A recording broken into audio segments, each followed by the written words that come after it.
A noite de ontem provavelmente vai ficar na memória de muitos fãs do UFC, pelo simples fato de que, na luta principal, se enfrentaram dois dos lutadores favoritos do público, Dustin Poirier e Max Holloway. Antes de falar sobre eles, há algumas coisas que valem a pena mencionar nesse card. Ok.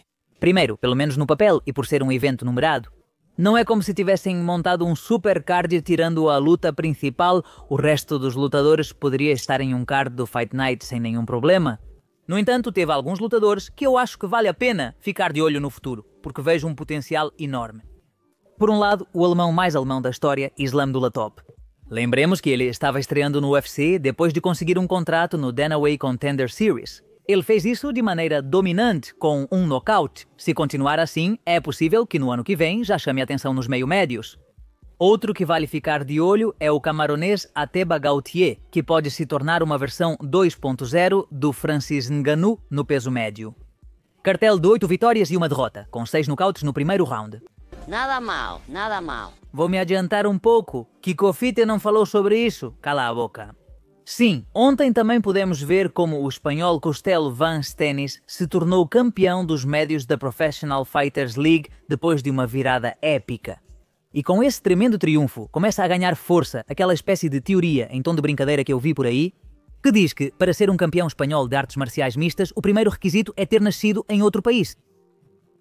Filhos da puta, mas voltando ao que foi a luta principal, o confronto. Entre esse par de lendas, podemos ver como Max Holloway conseguia o maior prazer na vida de qualquer homem que já tenha perdido para outro: a vingança.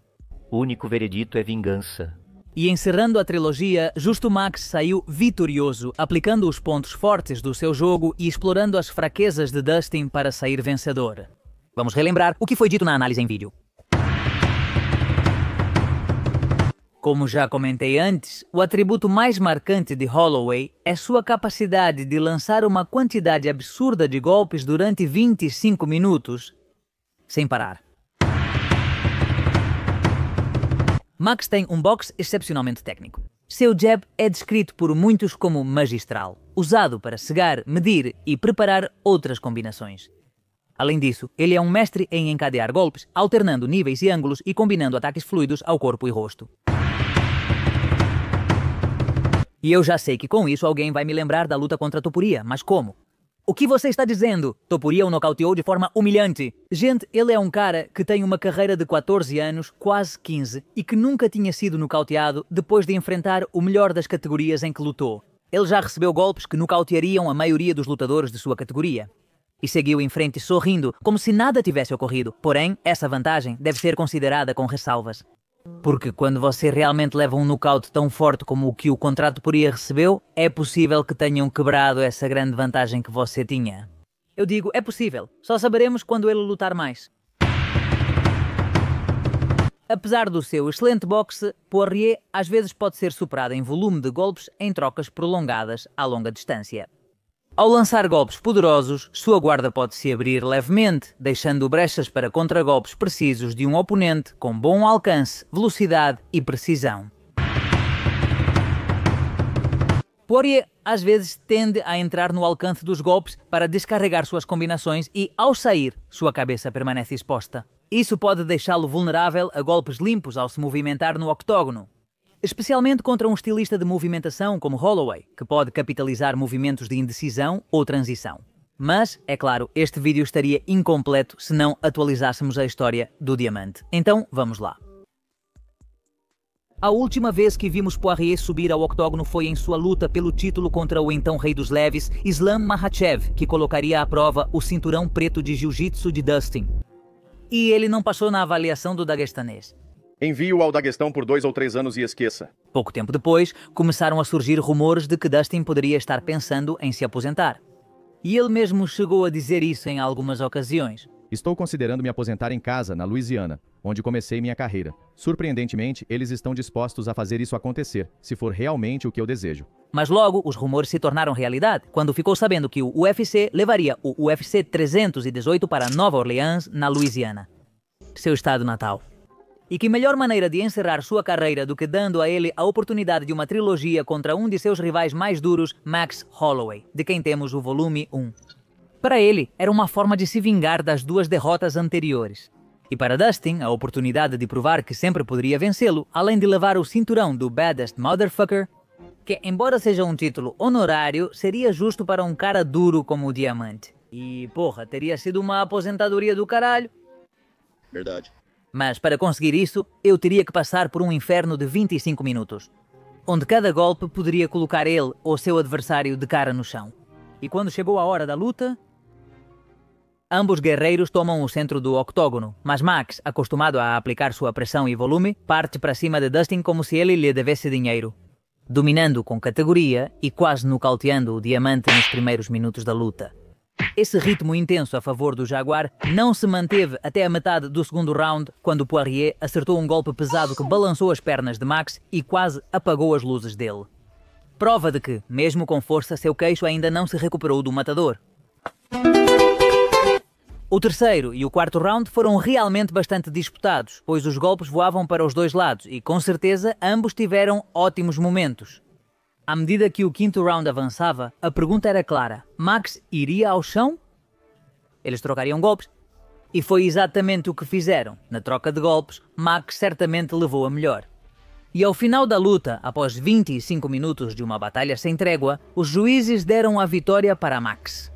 Mas Max não quis chamar a atenção para si. Ele deixou Dustin se despedir do seu público como merece. Uma salva de palmas para o homem. E por favor, deem uma salva de palmas para Dustin Poirier. A história de Dustin, pelo menos para mim, é um testemunho de perseverança, de resiliência. Desde seus humildes começos em Lafayette até as luzes brilhantes do octógono, seu caminho foi complicado.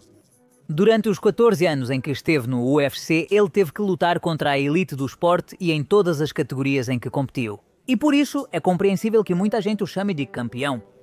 Porque ninguém duvida que, se em sua trajetória ele tivesse evitado pelo menos alguns nomes, teria sido campeão indiscutível e não apenas interino. Seus sucessos no octógono são incontáveis e ressoam com o poder e a técnica que o caracterizam.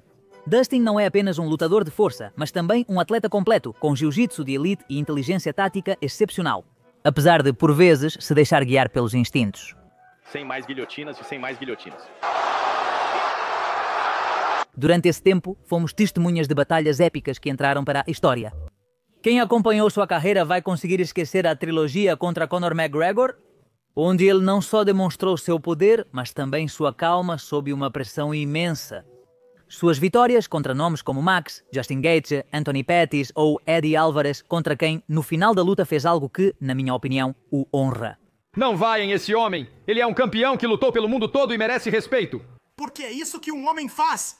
Essas não são apenas marcas no seu recorde, são provas da sua habilidade de se adaptar, de suportar o castigo e de sair vitorioso nos momentos mais cruciais. Mas, na minha opinião, o legado de Dustin Poirier transcende suas conquistas e títulos. É o seu coração, é o seu espírito indomável que realmente o distingue. Ele enfrentou adversidades, enfrentou lesões, derrotas e quedas, e é por isso que eu o admiro tanto. Ele nunca desistiu. Cada revés foi uma oportunidade para crescer, para reavaliar e para voltar mais forte. Ele enfrentou momentos em sua carreira nos quais a maioria teria simplesmente se aposentado. Em minha opinião, o que mais o honra é sua humildade ao vencer e sua dignidade ao perder. Isso é um tremendo exemplo para todos, para os lutadores, para os atletas, para os artistas marciais. Na minha opinião, não devemos dizer adeus, mas sim obrigado. Obrigado, Dustin, por cada golpe, por cada finalização e por cada ressurgimento das suas cinzas. Por ser um exemplo dentro e fora do octógono. Sua moto combina perfeitamente com você, porque você provou ser duro como um diamante e brilhou no palco mais importante das artes marciais. Seu legado vai perdurar, você vai inspirar as futuras gerações de lutadores e também aqueles que ainda estão em atividade. Além disso, tenho certeza de que muitos que conhecerem sua história poderão aplicá-la em suas próprias vidas. Então, mais uma vez, Dustin, obrigado por nos dar tanto e obrigado, pessoal, por estarem aí. Minha filha diz, tá tudo bem, papai, algumas pessoas não têm nenhum cinturão, você tem um. E eu concordo, guardando esse cinturão com orgulho. Sei que estou lá, mas eu queria o título de melhor do mundo, indiscutível.